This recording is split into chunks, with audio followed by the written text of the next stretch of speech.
to QI, where tonight we're doing the knowledge. Please welcome the well-educated Jimmy Carr, the well-informed Joe Brand, the well-read Graham Linehan, and the, well, you know, it's Alan Davis.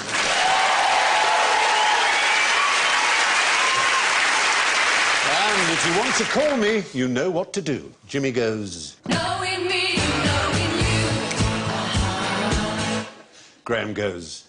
They don't know about us. Joe goes... I know him so well. And Alan goes... No, no, no.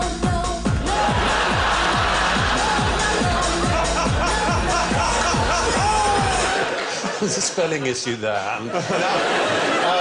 I know what you want to know. Once and for all, how many moons does the Earth have?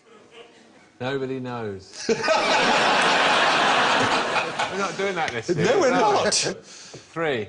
Oh, what a pity. What a pity. 1. Just because it's called the moon doesn't mean it's the only one, it turns out. The moons, it would be called. Oh, 6. You're not doing yourself any favours early doors. 2. Oh! This could go on, but it could. So let me stop you right here. The point is, in very, very on in the A series, we said there were 2. Are you taking that back? Yes. What do you mean? Ah, this is... I rely on this show. This is all I know. This is the whole point of this round, in fact. Facts are not permanent. We thought there were 2, and then we said, oh, no, it's either 1 or 5, we said, in the B series, because we were acting on the latest info that we had from the scientific community. And this has changed. Now, NASA describes them as mini-moons, but we have about 18,000 moons. I thought it was the same moon. Bits of it, you mean?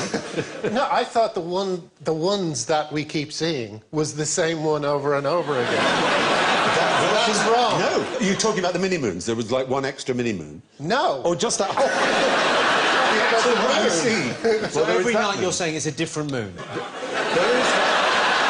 He's saying that. There is a celestial body that we call the moon, which is obviously the one that's recognised and that rises... I'm not saying every that. 28 days. Well, you're not. You're saying there are lots that look... No, I'm saying it's the same... I'm pretty sure. Until I came onto this show, I was pretty sure it was the same moon. I think I'm with you. Yeah, I think it's just one moon. Now, that moon is the same... That's our team's decision. That's the same moon, as in this bottle is the same bottle is... It's the same bottle as it is. How do you explain this? That's another one, exactly. Well, it looks pretty similar. They're not the same. That's my point. Yeah, well, You see, suddenly we've got 3. I'm not getting mine out, but can I just say... If there's so many, why haven't we noticed them before? Well, the reason is that they are actually tiny. It's only recently they've run computer simulations to show 18,000. One of those has been observed, has been given the exciting name RH120, which orbited the Earth 4 orbits in 2006 and 7. Then also known as temporarily captured objects. They're captured into an Earth orbit, perhaps for a short amount of time. But as satellites of the Earth, non-man-made, they are moons. That's what a moon is. But the man-made satellites are satellites, right? Yes, they are. But to be a moon, you have to be a celestial body rather than what you know. Well, you that could makes count me a moon, then. Yes, exactly. You are. Precisely. And you orbit my life. You have to be in orbit for at least 5 years before you can claim benefits. But the quite interesting thing about this is the point that raised Jimmy Carr's tremendous eyebrows earlier, which is that facts don't remain stable. Things we know or think we know will be untrue. Very good. Will be untrue in a number of years' time. Yes. Appropriately, you look a bit like Mexican wave. Yes, you do. We just don't know. So I did a course at university called... Shut up. I bloody did, Yeah. and it was called the Sociology of Science, and yes, I got a grant for it. It was a complete waste of time. But what I learnt during that course is there's no such thing as a fact. Yes, this is precisely our point. Indeed, at medical colleges, they usually teach that half of what that medical students are going to learn will be considered untrue in about 10 or 20 years. And this is known by academics as the half-life of facts. That's to say, you know that half of it will be untrue. Unfortunately, you don't know exactly which half. And on QI, an estimated 7% of the things I tell you this evening will be shown to be untrue in a year's time. And if you're watching a very old repeat on Dave, a much bigger proportion. It's probably untrue. It's probably the whole... Even what I'm saying now is untrue. I'm not even saying it. I'm not on the show. We actually have a chart showing the rate of decay of QI facts. And you can see there's a series A on the right, and plotted against it is the 10th series, J. And so, as you can see, the further you get away, the greater the number of 60% untruths. of things in the first series are now untrue. Bollocks. If that's true, yes. And We do talk a lot of bollocks, in fairness. But the most important thing you'll be excited to know is that that means over the years, cumulatively, you must be owed a lot of points. And going according to this theory, things we have said are wrong, a proportion of them are likely to have been right. Therefore, we have actually calculated how many points we owe you. Suddenly, this has gone brilliantly. Suddenly, this is like... Yeah. Well, Alan Jimmy? is going to be way out in front, isn't he? Jimmy, we owe you 43.58 points. Joe, 84.73. Can I use them in Sainsbury's? I'm giving you permission. If you work at Sainsbury's and she tries to claim them, yes, you can. The audience are owed 23.24. Well done. You haven't done anything. Alan, you are owed 737.66. Are those transferable? If I went on to... Have I got news for you? Could I use... Yes. Could I write, I've got 24 points that I could use You can here. take this. Yes. I can just use Oh, them. no, fabulous. Yeah. Ian. Mastermind, can I have it on Mastermind? I don't think you'd slip that in somehow. Someone's going to have to answer a lot of questions to beat that. Of course, unfortunately, Graham, you get nothing. Yes. Yeah, no. That's really unfair. You're playing it a first time and you get a huge disadvantage. Yeah. Well, you needn't have pointed it out. I'll try and find a way to make it up to you in some way by giving you a random 600 points. I'll give you some examples of facts that we gave in good faith on QI. So in the I series, we said nobody knows how to tell the age of a lobster.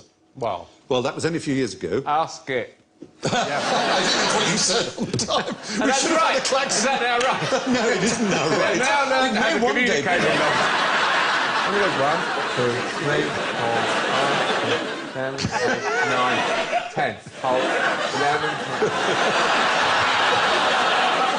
Everyone knows that. But in the I series, we said no one could tell the age of lobsters. But since then, Canadian scientists have discovered the way you do, that if you dissect their eye stalks and count the rings, you know how old they are.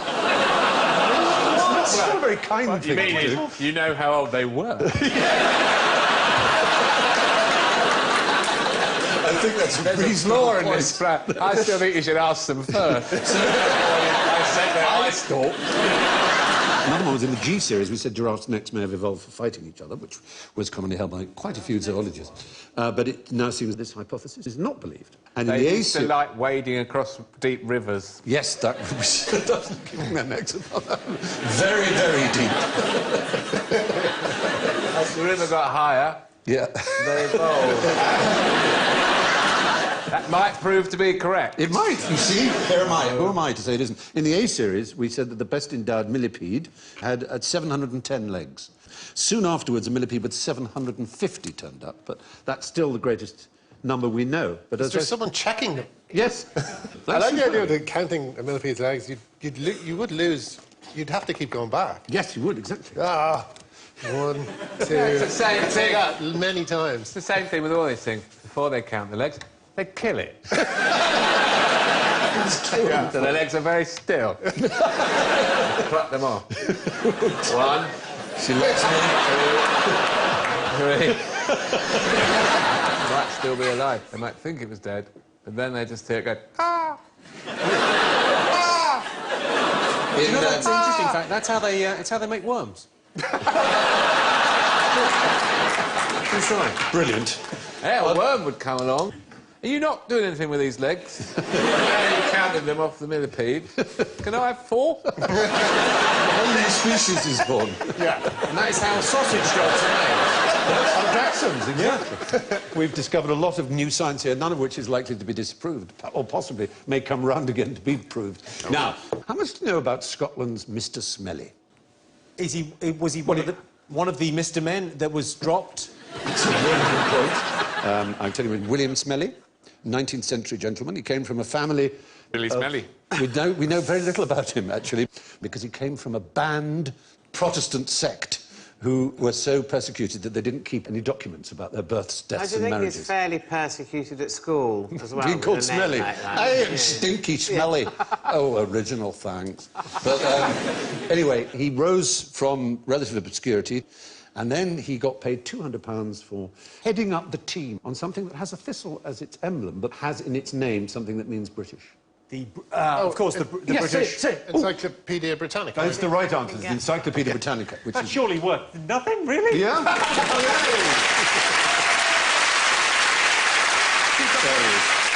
Surely it was easier to do that in the days before the internet, though.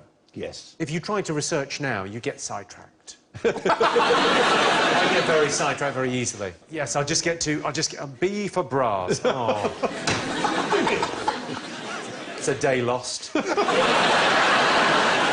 I hate Encyclopedia Britannica because I had very aspirational parents and everyone else in my class was reading Jackie magazine.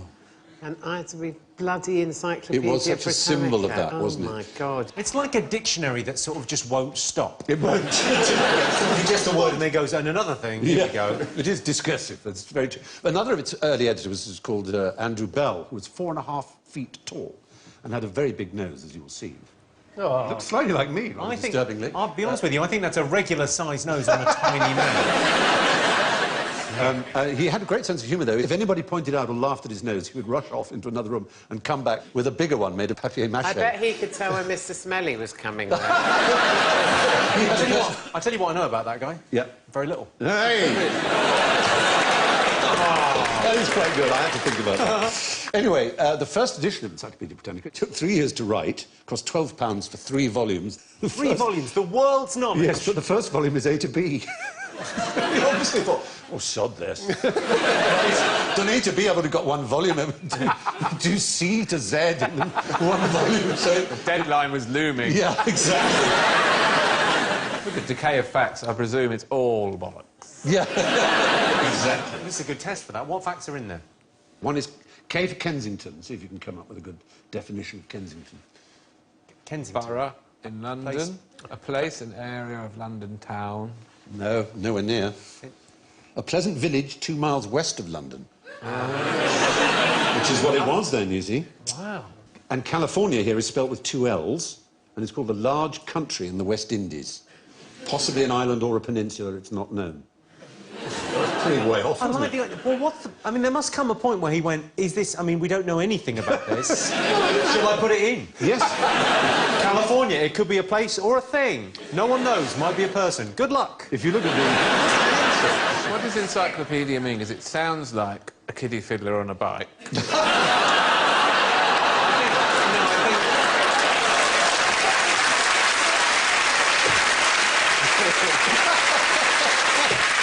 There's a big difference between P-A-E and P-A-I, but paidos and peidos. So it is very tricky, I grant you. Could get an idiot into trouble. That's I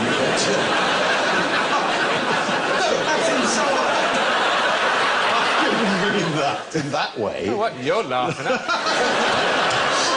The entry for woman in the original version just says the female of man, see homo. He will tell you everything you need to know. Because he's their best friend. Applause is defined as following: an approbation of something signified by clapping the hands, still practiced in theatres.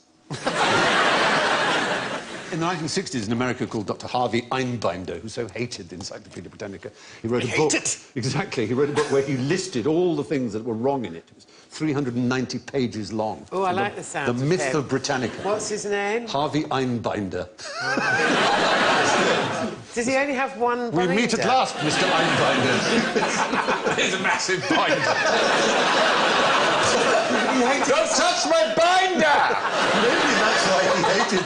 This is the binder you seek. Encyclopedia Britannica has 52 binders and I only have... Binder! He might have pronounced it Einbinder for all I know. Binder? William Smellie was the first editor of the Encyclopedia Britannica. What did the inventor of the thermometer spend 30 years measuring? I'm going to say temperature, OK? Oh!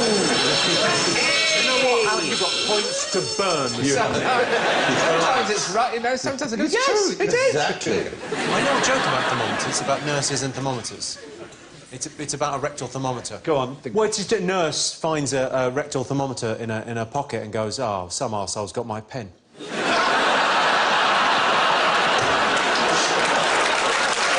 an old joke. Very fine.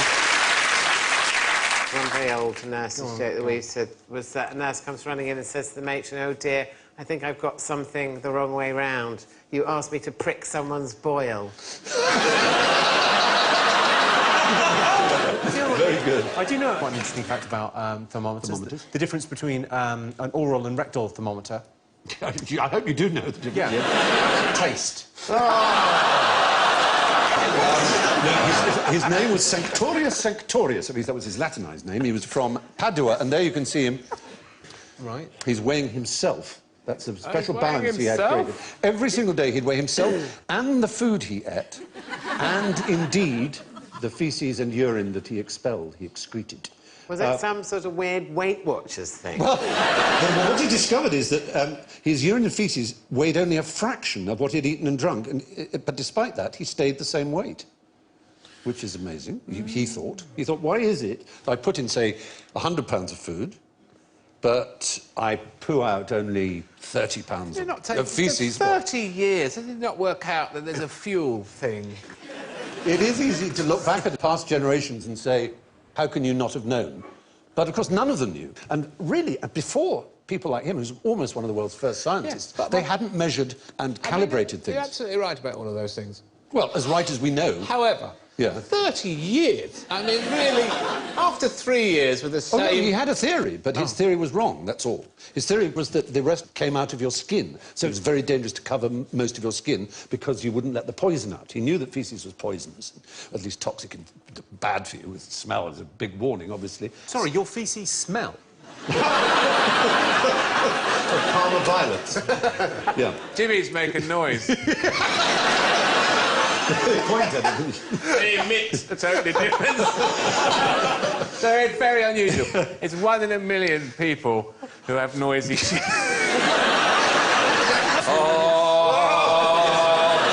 Very good. He co-invented with his fellow at Padua, a much better-known scientist. Who would that be in the same period?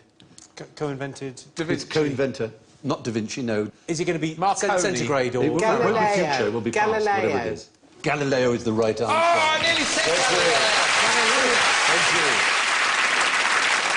I was going to say Scaramouche or Fandango. Galileo Galilei. He could do the fandango! Yes, he could, darling. That's right. Thunderbolt Lightning! Please, Very, very frightening! stop. That's what one of Jimmy's poo sounds like. No. Galileo, Galileo! No, You're right in there, either. Jimmy! Yeah, in a minute, I'm reading a very interesting article. Faeces is made up, is 70% liquid. 30% solid. It just takes a bit of separating out. Not that I would urge you to do it when you get home. When they get home, why wait? I'm on a centrifuge in my dressing room. Oh, dear, oh, dear, oh, dear. Of that dry weight, 30% is what? It's composed Corn on the of. cob. More than 30%. We've had 2. Oh, dear heavens. Do you know that when they go into space in a weightless environment, they poo into the wall? What do you mean into the wall? Like in a hole in the wall? A hole in the wall, yeah. Sorry, on the space station, they've got... Smear it on the wall. But it turns out the best way to relieve yourself in a weightless environment is through a hole in the wall. It's easier to do that than to go down or up. I do that with the shower. You've admitted it, which many people Who would. doesn't poo in the shower? You bad Jimmy doesn't. Everyone would know man. if You've been Jimmy the good pooed. boy of the class until now. Pulling into the wall of the space... So the space station is built with a little glory hole thing. Like, I wouldn't call it that. You're too much slightly in the know to know what that is. like in a welcome break services. We all You've know got what a that little... is. on the second junction. What? What's your problem? Everyone knows that. Never on a Tuesday. Very different sound. Glory hole on a space. There's also about 3 people on the station at any one time. You know, by a process of elimination, it's only going to be one of 2 other people. That's true. This is John. I was just... Elaine. You'd recognise it. I just thought there was a 4th one, and that was their role in the mission. I mean, if you're going to Mars, it's going to take 5 years. Your sorry, job Dave, is I a very can't do important job. To go in this room with a hole in the wall. And people guess your name. No, but the other thing that happens when you go to space is you don't snore, I believe. Do you know this? I didn't. That's Yeah. a beautiful little You fact can't- so far. Because you sleep in these... Well, Yes, of course you because there's no gravity, it doesn't affect your vocal cords. That's an extreme cure, though, I'm isn't as good it? at I'm going to try the little things first. Yeah, but That's the next step. it's quite expensive to go to Imagine there are Virgin wives Galactic. watching this going, yeah, it's going to have to be space. Even then, I think he might wake me. Anyway, what can you find out by hiding under a student's bed? Yes, Dave. I've got to go for this. Is it a massive pile of porn mags? That's probably true. Oh, I thought that was Those going to are go the off. days. No, I think it's highly... I think now you've got the internet. I'm afraid, yeah, you wouldn't Broadband are doing a terrific job. Terrific. I think that's a bit sad, though, in a way. It's not, yeah, they for were... mags. Not for men. No, not personally. Yeah, they did this in the 1930s. It was extremely unethical, but we're in pursuit of knowledge, which is our theme Oh, today. So they were researchers. They were researching, and the only way to find out what people are saying without knowing they're being overheard was to hide somewhere and take notes while they were talking. And they wanted to know what sort of things students spoke about. So they used to hide underneath the beds? Yeah, and take notes. It sounds to me, Stephen, I don't want to, throw stones at these lovely scientists, but it sounds to me like a cover story. You wait till I get to some other unethical scientists. You hold that back, because it gets worse. Well, okay, well, tell me We're on more. the subject of unethical research. And basically, this was the only way you can have of being sure that you know what people are talking about with absolute clarity, because people change what they say when they know someone's listening, someone outside their circle. But the idea was to discover what the main subject was people spoke about. They just thought, listen, they'll never look under the bed. Why would you look under a bed? There's nothing interesting down there. where they could overhear them. And they discovered that 40% of their conversation was devoted to... The opposite sex. No, it wasn't. It was themselves. It was a study in egocentricity. They spoke about themselves. I would never do that. Yeah. Jimmy Carr would never let that happen. Oh, don't. That's the worst thing in the world you can do. So there are other dodgy experiments. There was a personal space invasion in the men's restroom, a study of 1976.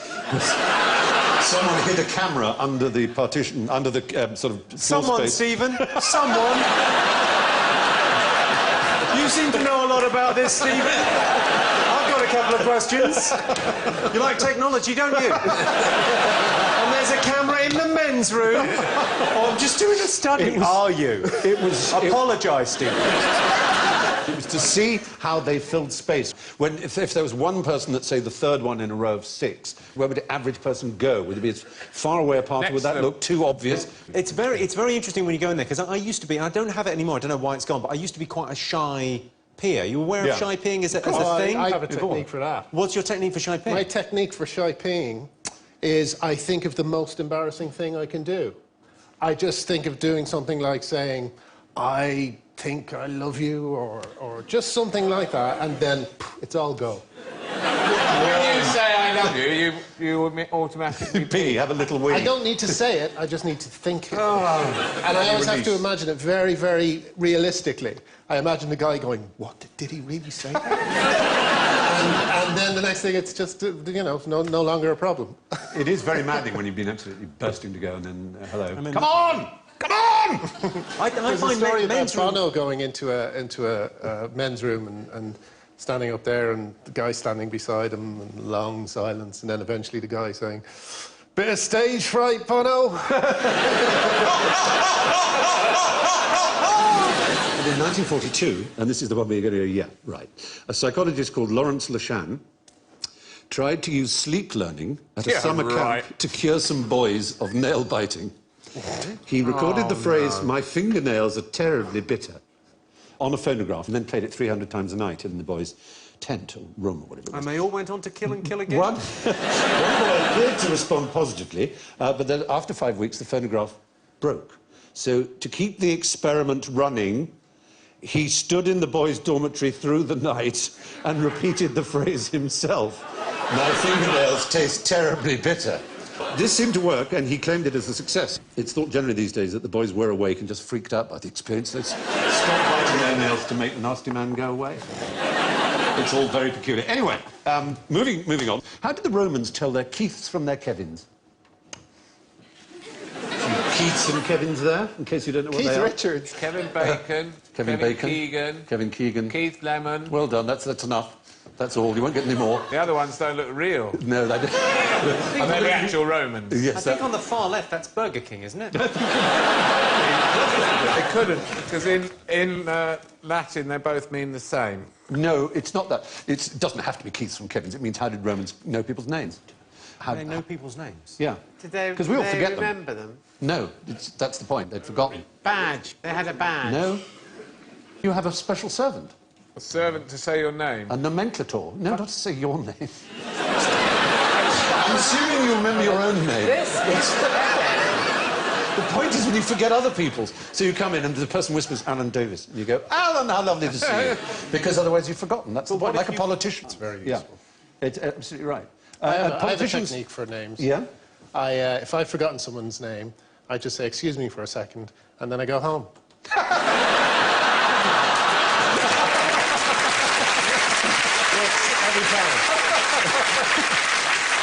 You're the nomenclature, Yes. and you keep saying, "This is Steve." Yeah. Fiona. Steve, yes. So Fiona. after a while you go, "I know that one." Yes, you're allowed Tell to me the tell ones I them. don't know. She now thinks I've forgotten her name. And I really thought I was in there. And then you've just gone, "It's Fiona." It's as if I didn't know it was Fiona. Look at her face now. You're going to go over there and say, "He knew, I was just doing my job. Yeah. He wants you to know that he knew you were Fiona." But This is your wife, Susan. You've been married 15 years. I actually do have a system involving my wife, which is we go over to someone whose name I don't know, and I just stand there in total silence, and then eventually my wife says, "I'm sorry, my name's Helen," and the guy says, "Oh, I'm Gary," and I go, "I'm sorry, this is Gary." should I Gary, Helen, Gary. Yeah. Yeah. I just, as soon as they say it, you go, "Ah, blah," and then you Is say that a it. system, per se?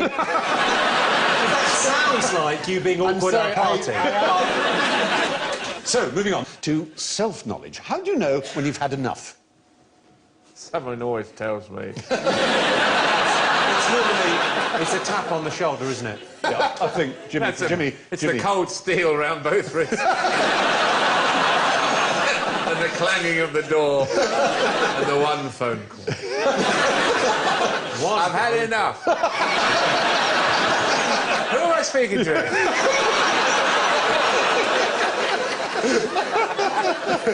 Oh, dear. Are we talking food here? We are talking food, yeah. I don't really. No, the fact is that this is about knowledge, and it's you think you're full, as it were, you know you've had enough, which is obviously not knowledge, it's memory. You can test this on people with short-term memory loss. I mean, amnesiacs who immediately forget what's just happened. And I'm sorry, what were you saying? Exactly. Thank you very much. So there are people who have this condition. They forget that they've eaten, say, 20 minutes, half an hour afterwards, and you ask them if they'd like to eat, and they will eat 3 or 4 heavy meals when they're obviously completely stuffed because they don't remember eating. They literally don't remember it. And there's a trick you can do with a bowl of thick soup, which has got a clever little mechanism on it, so that while people aren't looking, it fills itself up again, or empties itself ahead of time. So people think they've had the full bowl of soup when they've actually had less, or they've actually had a lot more. I've got a similar device for desserts, which is my girlfriend. She won't order one, but I'll order one, and then it just goes missing. It works with chips as well. Very good. She hasn't had dessert in 10 years. Well, had a lot of half desserts. Anyway, that's enough about that sort of thing. Diet. We feel full after a meal, not just because we are, but because we think we are. A question about kiss and kin now. What's the best way of avoiding talking to your mother-in-law? Yes, Ken. Removing her vocal cords with some pliers. That's the best way of avoiding her talking to you. That's... Well, lean into the kiss. Oddly enough, you're in the right hideous area. Really? Charles's hair is being stealthily removed from his head by Camilla's hair-eating hat. She's operating it slyly with her hand. And the hair has been sucked into that hat. She's looking down at the hat tile. devours it.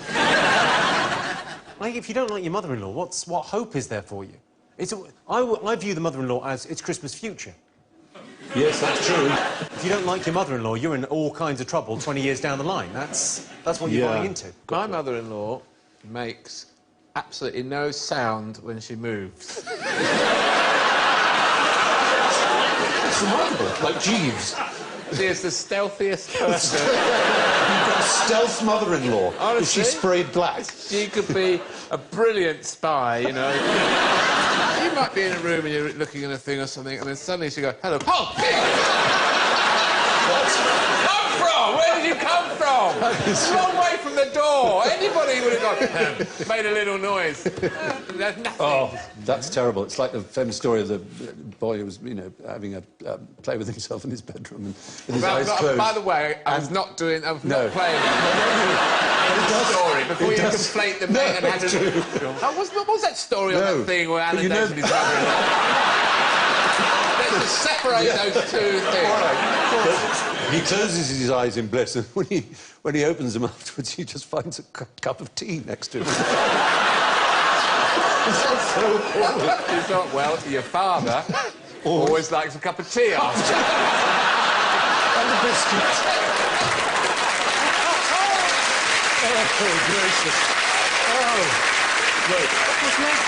Les Dawson gets a hard time for mother-in-law jokes. They are the best mother-in-law jokes. Remind us of some, then. Copyright Les Dawson. Copyright Les Dawson was walking down the street with my wife. I saw my mother-in-law, she was being beaten up by 6 men. And my wife said, aren't you going to help? I said, 6 should be enough.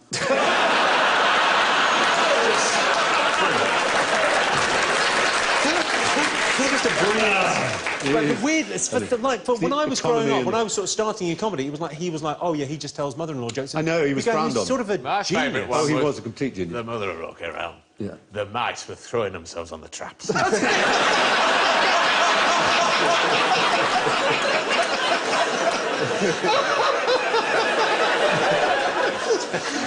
But also, that piano-playing act is one of the greatest things. Oh, his piano playing, which is very difficult to do. Yes, he wasn't I believe. really quite good. He'd do the Blue Devil.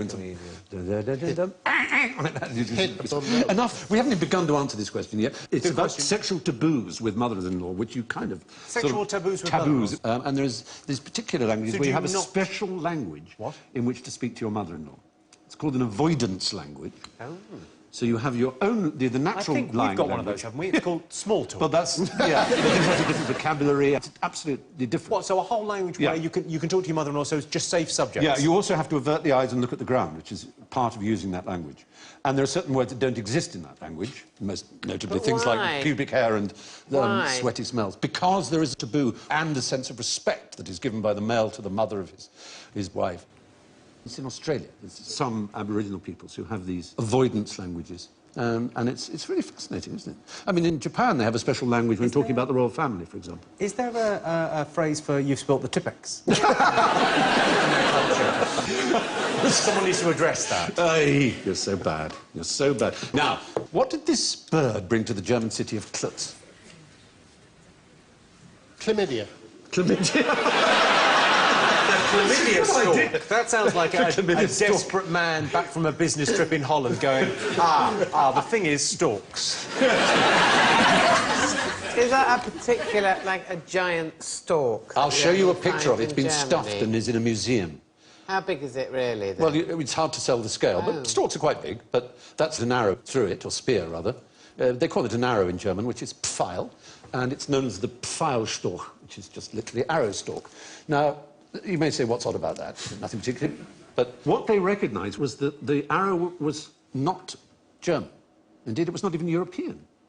But they recognised straight away that it was African. What on earth would a bird be doing with an African spear in its neck, they thought. My God. So they puzzled out the possibility that birds, rather than disappearing at winter... Oh, went to Africa. Yes, and Sorry, migrated. are you saying it flew back with that? Yes. It survived. No way. I know, yeah. That was... I mean, no way. Yes, it did. It flew to Germany going, well, I'm never going back there. The worst holiday ever. I find that the survival of that bird, I find extraordinary. It is, but you hear stories of bullets piercing people's heads without somehow managing to... Not narrow, travelling the length of its neck. Somehow managed through its head. I know, it is astounding that it flew. During the Something's different. Yeah. Do you think it was originally from Germany, or it got kind of... It was from England, and somehow... Whoa, we're going right a bit. It might have slightly tilted to the right. We don't know. It was in 1820. In the Spanish Inquisition, they used to put people on spikes. They put the spike up your bum hole and right up through you, and it would come out your shoulder, and it would miss all the vital organs, and you'd be alive. That's not nice. And then they'd put you out. But you would... I'm beginning come really right to up think there. less and less of the Spanish Inquisition, to be honest. 350 years it went on. I thought it was, you know... Oh, no. A couple of weeks. Then it was safe to go back to Marbella. It wasn't always as torturous as They did some terrible things. they did it, but not for 300 years solid. When it wasn't torturous, what would they do? Well, they would test your faith, but they wouldn't punish you by... There was a lot of tickling. There was 100 years where it was mainly Chinese burns. You do believe in God? Yes, you do. Yes, you do. Yes, you bloody do. Anyway, until that time, people had observed birds disappearing, and they'd assumed all kinds of things, that they went underwater, that, you know, they changed into other animals. But there was no particular evidence anyway, except they disappeared. 1820. This was the first kind of clear evidence, as it were, that the bird had been to Africa. And so things began to get put together. Samuel Johnson wrote that swallows certainly sleep in the winter.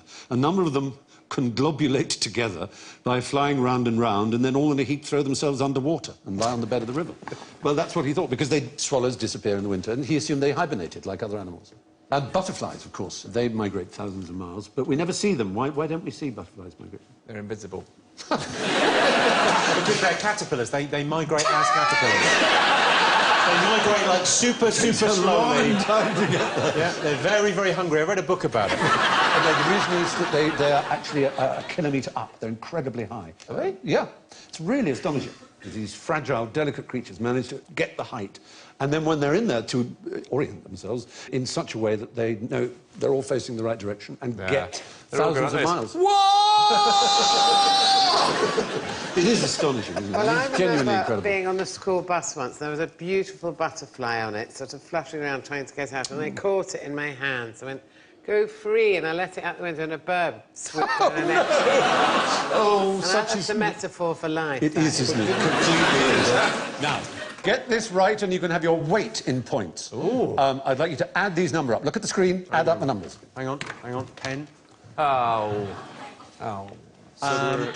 999. No.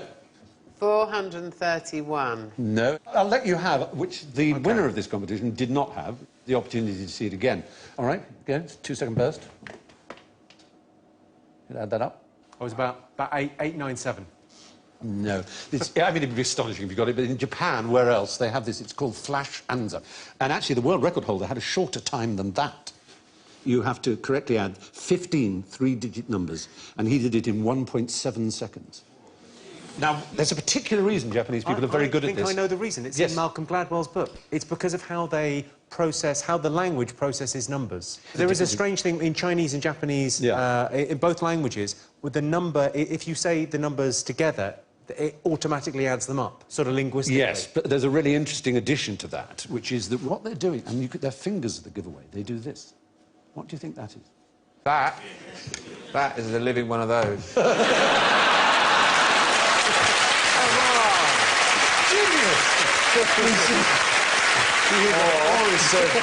a savant. Oh, it's a herd of those. I read that book, and isn't it a thing, this Malcolm Gladwell book called is it Outliers? Outliers, It's brilliant. But the thing about it is they use fewer syllables in numbers so that they have a greater aptitude for adding up more quickly as children. That might help them. The answer, incidentally, was 1,966. But the secret actually is in the Chinese-Japanese abacus. Are they actually doing the action of the abacus? Oh, and the more amazing thing, perhaps, is that at the same time, they can have a conversation with someone. Because it's another part of the brain that's being engaged. And they'll say the answer, but they won't remember a single one of the numbers they added up. And actually, I thought about this, and I thought, this is just crazy. But I've got a composer friend who came round to my house, and I happened to have a full orchestral score of Don Giovanni on the piano. And he, yes, don't... Of course you did. Well, I did. People do. And anyway, he just opened it like that. And he started playing it, and sight reading it like that, on the piano. And talking to me about it, he said, it's this bit where it does that. And I suddenly took apart what he was doing. It's not written out as a piano score. It's written out as violins, oboes, flutes, cor anglais, which you have to transpose in your head while you're doing it, because it's written in a different key from the rest of everything else. Oh. So he's doing that and playing a beautiful transcription of an orchestra and talking to me. Well, the people that do that, they're slightly magic. Yeah. And that's just, and that's a spell, they're saying. Yeah. I go, yep, fine, I believe buy that. Might as well be. I know, conductors, trained musicians. It is 10,000 hours. 10,000 hours. That's it. The Beatles, Mozart, all of them, as we know. We think it's a very convincing... I've done 10,000 hours. Of this. Sitting around, vacantly... And you're really getting good at it now. Being wrong about stuff. Which brings me to some very complicated adding up of my own, as a matter of fact. Oh, my gracious goodness heavens. The scores are unusual because we have, of course, been giving scores to make up for our errors on account of the half-life of facts. So, in last place, I'm afraid, it's magnificent for a first appearance. Minus 19, Graham Lennon! Graham, congratulations. In fourth place, with 23.24, it's the audience! Well done! And in third place, So with... I'm behind the audience. Yes, I'm afraid so. It's deeply unfair. I'm on the show. I'm so sorry. And in third place, with plus 33.58, is Jimmy Carr.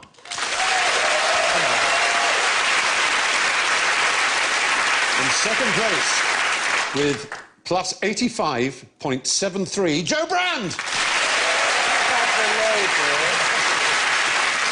And today's out-and-out winner with 689.66 is Alan Davis.